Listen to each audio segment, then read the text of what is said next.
प्रिय छात्रों, आज हम लोग क्लास 10th का फर्स्ट चैप्टर वास्तविक संख्या यानी रियल नंबर पढ़ेंगे। और मैं ज़्यादा बात ना करते हुए सीधे टॉपिक पे चलता हूँ। और वास्तविक संख्या में सबसे पहले पढ़ेंगे हम लोग प्राकृत संख्या। तो आइए हम लोग देखते हैं कि प्राकृत संख्या किसे कहते हैं। प्राकृत संख्या को इंग्लिश में नेचुरल नंबर कहते हैं। एक से लेकर अनंत तक की संख्या को प्राकृत संख्या कहते हैं। ये बात ध्यान में रखना है कि एक से लेकर अनंत तक की संख्या को प्राकृत संख्या कहते हैं। जैसे 1 2 3 4 5 6 ये आपका बढ़ते हुए अनंत तक जाएगा, जिसका कोई भी अंत नहीं है। ये अपना कभी भी ये खत्म नहीं होगा, क्योंकि संख्या का कोई अंत नहीं होता है। 1 2 3 4 5 6 हजार लाख करोड़ अरब जाते रहेगा, इसका कोई अंत नहीं है। बस ये ध्यान रखना है कि एक से लेकर अनंत तक की संख्या को हम लोग क्या कहते हैं, तो प्राकृत संख्या कहते हैं। प्राकृत संख्या के बाद आता है पूर्ण संख्या। पूर्ण संख्या इसका इंग्लिश होता है whole number, WHOLE whole number. Zero से या शून्य से, जीरो से लेकर अनंत तक की संख्या, जीरो से लेकर अनंत तक की संख्या को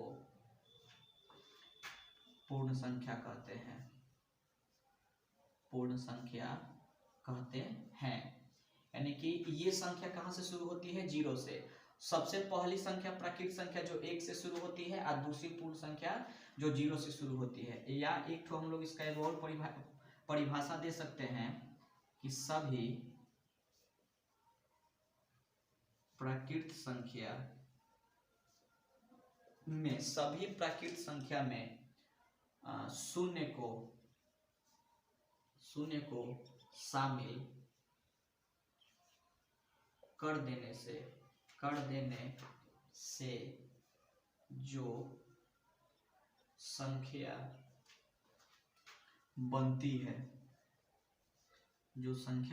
है, उसे पूर्ण संख्या कहते हैं। उसे पूर्ण संख्या कहते हैं। जैसे में देख लेंगे कि या तो एक तो पढ़े हैं कि 0 से लेके अनंत तक की संख्या को पूर्ण संख्या कहते हैं, या सभी प्राकृत संख्या में, ये सभी प्राकृत संख्या जो 1 से शुरू होती है, 1 से जो शुरू होती है उसे हम लोग प्राकृत संख्या कहते हैं और अनंत तक जाती है। और इसमें अगर हम 0 को शामिल कर देते हैं तो ये संख्या क्या बन जाती है, पूर्ण संख्या बन जाती है। तो इस प्रकार हम लोग पूर्ण संख्या का दो परिभाषा जानेंगे। ये थोड़ा सा नया परिभाषा है, चाहे तो ये भी हम लोग बता सकते हैं, अच्छा परिभाषा है, ठीक है। तो प्राकृत संख्या जान गए हम लोग, पूर्ण संख्या जान गए, ठीक है। पूर्ण संख्या के बाद हम लोग जानेंगे, एक नोट जान लेते हैं यहाँ पे, जो कि इम्पोर्टेंट होता है और किसी भी परीक्षा में ये पूछ सकता है। तो तुम्हारा नोट क्या है ये, कि सभी प्राकृत संख्या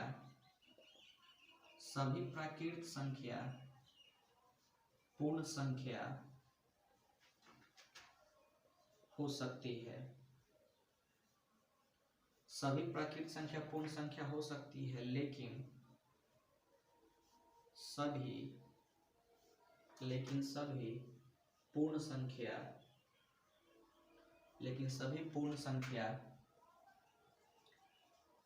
प्राकृत संख्या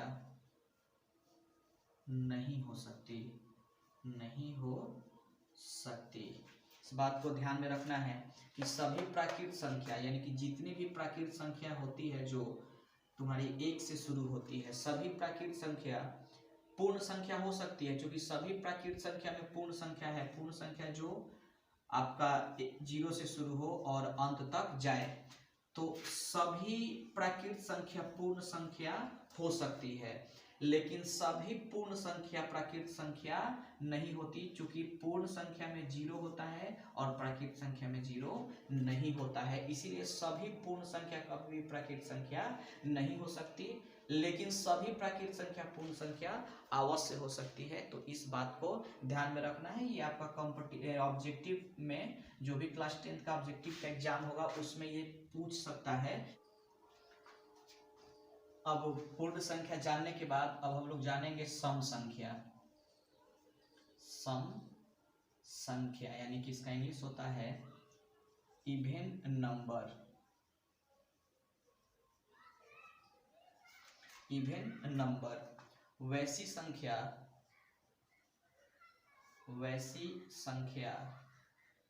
जो दो से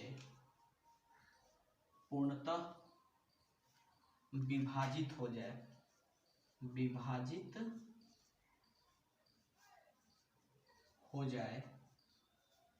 उसे सम संख्या कहते हैं।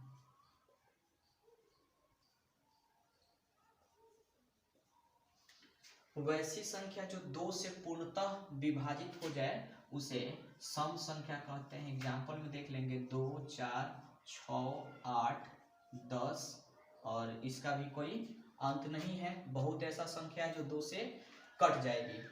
तो सम संख्या ये इंपॉर्टेंट है, बहुत लोग इसको भूल जाते हैं, लेकिन इसका प्रैक्टिस रखना है, याद करते रहना है हमेशा, ताकि ये याद रहे। बहुत आसान है। सम संख्या जो दो से कट जाए, सीधे एक लाइन में परिभाषा याद रखें कि वैसी संख्या जो दो से कट जाए उसे हम लोग क्या कहते हैं, सम संख्या कहते हैं। जो दो से कट जाए सम संख्या, जो दो से कट जाए वो सम संख्या, और जो दो से नहीं कटे वो विषम संख्या। तो नॉर्मल को थोड़ा सा यहाँ पे जान लेते हैं, आप लोग को पता भी होगा या नहीं भी पता होगा कि 1 से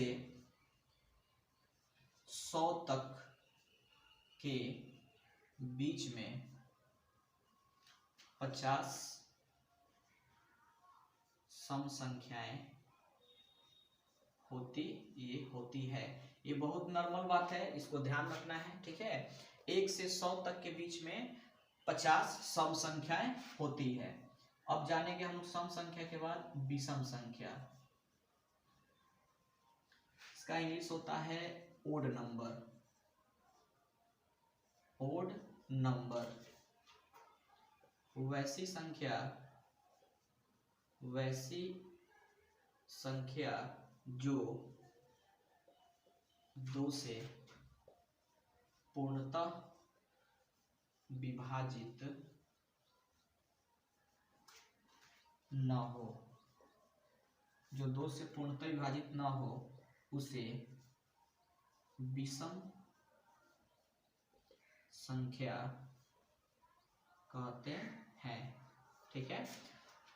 वैसी संख्या जो दो से पूर्णतः विभाजित ना हो उसे हम लोग क्या कहते हैं, विषम संख्या कहते हैं। जैसे 1, 3, 5, 7, 9, 11, 13 इत्यादि बढ़ते जाएगा, इसका भी कोई अंत नहीं है।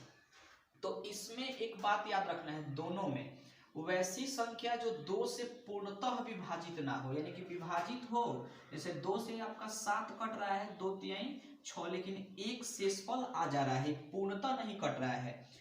कटे लेकिन पूर्णतः ना कटे, इस पे ध्यान रखना है, इस बात को जरूर यहाँ पे बोलना है कि वैसी संख्या जो दो से पूर्णतः विभाजित ना हो उसे हम लोग क्या कहते हैं, उसे हम लोग विषम संख्या कहते हैं। सम संख्या जो पूर्णतः विभाजित हो जाए, यानी कि एकदम कटने के बाद, जैसे 2 से अगर हम 8 को कटा रहे हैं तो 2 चौका 8 एकदम पूर्णतः शेष खत्म हो जाए, तो इसे हम लोग क्या कहेंगे, सम संख्या कहेंगे। और जो शेष बच जाए उसे हम लोग क्या कहेंगे, विषम संख्या कहेंगे, ठीक है।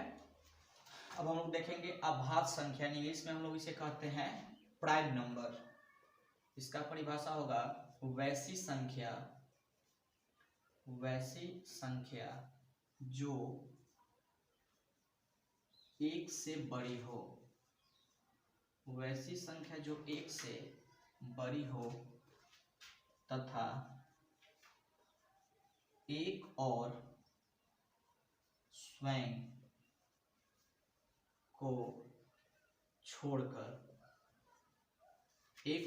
को छोड़कर किसी भी संख्या से न कटे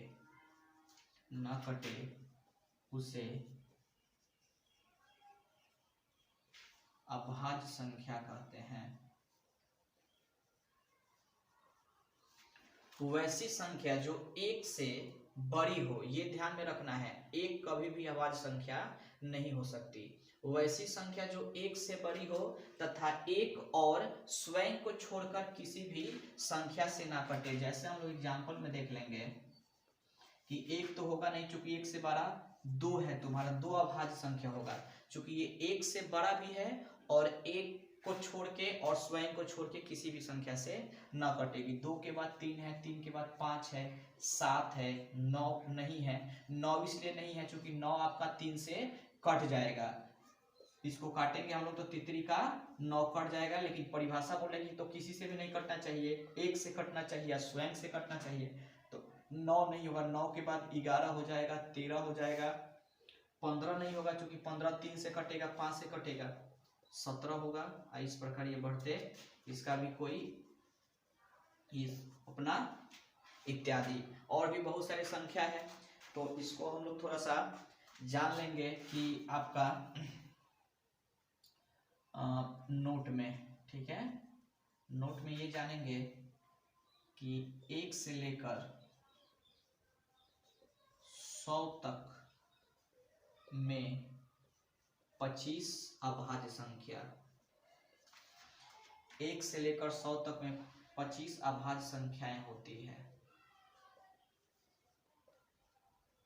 इसको ध्यान रखना है कि 1 से लेकर 100 तक के बीच में 25 अभाज्य संख्याएं होती है, ये आपका पूछ सकता है ऑब्जेक्टिव में, ध्यान रखना है कि 1 से लेकर 100 तक के बीच में 25 अभाज्य संख्या होती है।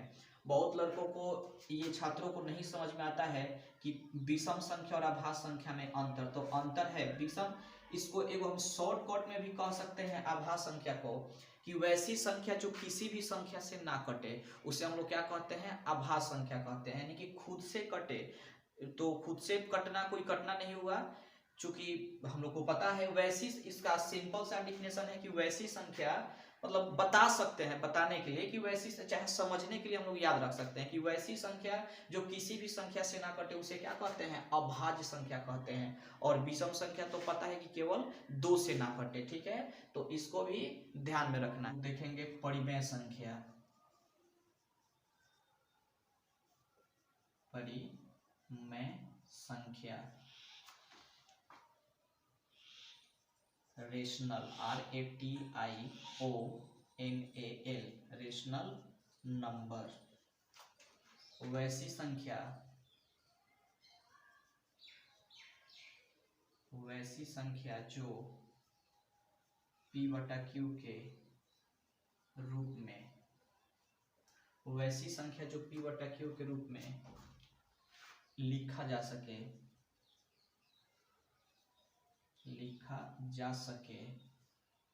तथा Q is not equal to 0 हो तो उसे परिमेय संख्या कहते हैं।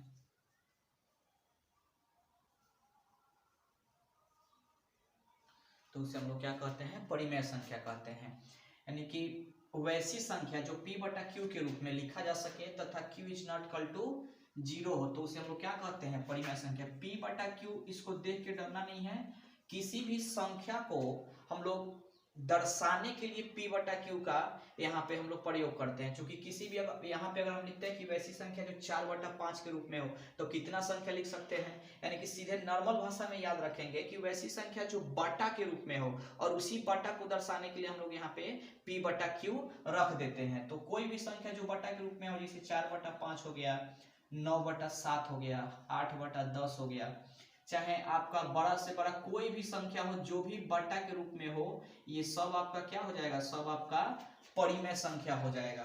अब सवाल आता है कि कोई ऐसा सिंगल संख्या है जैसे 2 है, 8 है, 100 है, ये संख्या परिमेय संख्या है कि नहीं, तो ये सब संख्या आपका परिमेय संख्या है, इसलिए है क्योंकि इसके बटा में क्या छुपा हुआ है, 1 छुपा हुआ है। तो किसी भी बटा के नीचे ये ध्यान रखना है कि 1 छुपा हुआ रहता है, तो कोई सिंगल भी संख्या हो, देखने से ऐसा नहीं लग रहा है कि बटा के रूप में हो, फिर भी ऐसे सिंगल हो तो अगर दिया हो कि ये परिमेय संख्या है कि नहीं, तो सीधे बता दें कि हाँ ये परिमेय संख्या है। अगर कोई पूछे क्यों, तो बता देंगे कि चूंकि इसके बटा में 1 है इसीलिए ये परिमेय संख्या है।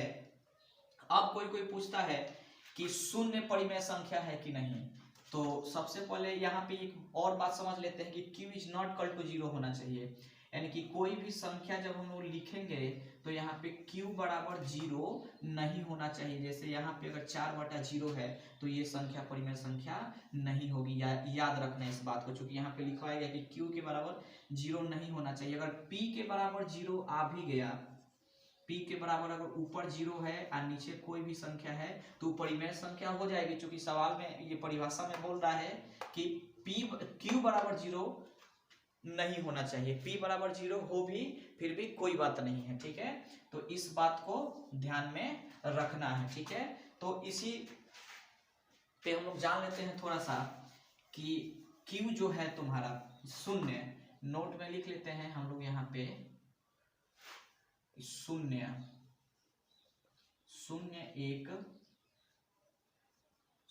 एक परिमेय संख्या है, इसको ध्यान में रखना है। 0 एक परिमेय संख्या है, ठीक है। 0 क्या है, ये बहुत लोगों को पता नहीं होता है कि 0 परिमेय संख्या है कि नहीं। तो 0 भी एक परिमेय संख्या है। क्यों, कोई पूछे कि क्यों 0 एक परिमेय संख्या है तो बता देंगे, इसलिए क्योंकि 0 के बटा में क्या होता है, 1 होता है। तो परिमेय संख्या में आशा करता हूं कि आप लोग को अच्छा से समझ में आ गया होगा, ठीक है। अब परिमेय संख्या के बाद हम लोग पढ़ते हैं अपरिमेय। n रूट में रहने वाली वैसी संख्या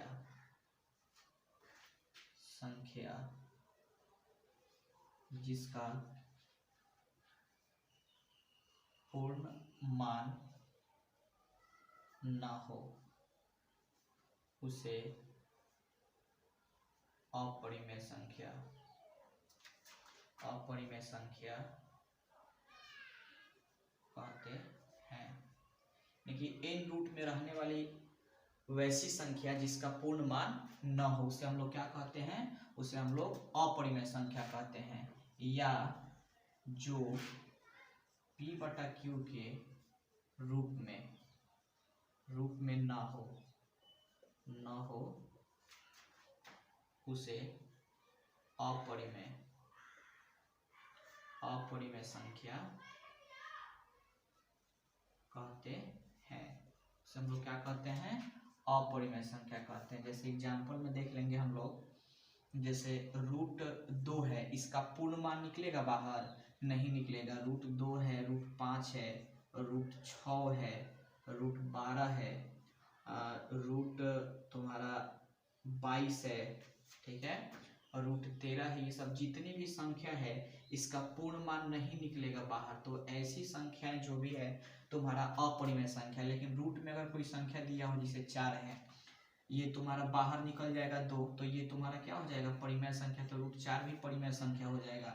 अगर √16 है तो ये भी बाहर निकल जाएगा 4, तो √16 भी तुम्हारा अपरिमेय संख्या। तो परिमेय अपरिमेय में बहुत देता है पूछने के लिए, 4 वो ऑप्शन दे देगा और पहचानेगा कि बोलेगा कि निम्न में से पहचानिए कि कौन अपरिमेय संख्या है और कौन परिमेय संख्या है। तो इसको ध्यान में रखना होगा, देखना होगा रूट के अंदर अगर कोई संख्या है भी तो उसका पूर्ण मान है कि नहीं। अगर पूर्ण मान होगा तो वो परिमेय हो जाएगा, पूर्ण मान नहीं होगा तो वो अपरिमेय होगा। तो यहाँ पे आपका परिमेय और अपरिमेय खत्म हो गया। हमको लग रहा है कि आप लोगों को परिमेय और अपरिमेय अच्छा तरीका से समझ में आ गया होगा, ठीक है। अब हम लोगों ने पढ़ा आपका प्राकृत संख्या, पूर्ण संख्या, सम संख्या, विषम संख्या, अभाज्य संख्या, परिमेय संख्या, अपरिमेय संख्या। अब हम लोग पढ़ते हैं वास्तविक संख्या, ठीक है। वास्तविक संख्या यानी कि रियल नंबर।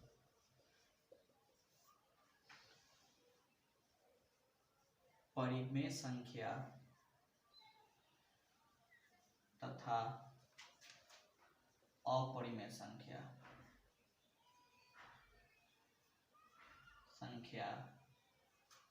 के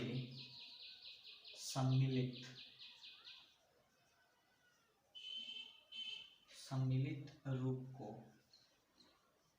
को वास्तविक संख्या कहते हैं। यानी कि परिमेय संख्या और अपरिमेय संख्या को जब हम लोग आपस में मिला देते हैं और दोनों को मिलाने से जो संख्या बनती है उसे ही हम लोग वास्तविक संख्या कहते हैं। बहुत आसान है वास्तविक संख्या का डिफिनेशन। पूछ सकता है ऑब्जेक्टिव में कि परिमेय संख्या और अपरिमेय संख्या के सम्मिलित रूप से जो संख्या बनती है उसे क्या कहते हैं। तो बस परिमेय संख्या को मिलाओ, अपरिमेय संख्या को मिलाओ, और दोनों संख्या मिलेगी तो हम लोग को एक संख्या मिलेगी जिसे हम लोग कहेंगे वास्तविक संख्या। जैसे एग्जांपल में हम लोग देख लेते हैं, जैसे कोई भी परिमेय संख्या हो गया, इसको मिला दो, एगो अपरिमेय संख्या हो गया, ये तुम्हारा वास्तविक संख्या हो गया। यहाँ पे तुम्हारा 2√10 है, कोई भी संख्या हो सकता है। जैसे हम लोग चाहें इसको कोई भी ऐसा संख्या है तो ये तुम्हारा क्या हो जाएगा, ये सब तुम्हारा संख्या जो भी है ये सब तुम्हारा वास्तविक संख्या है। ठीक है, ये सब तुम्हारा संख्या वास्तविक संख्या हो जाएगी,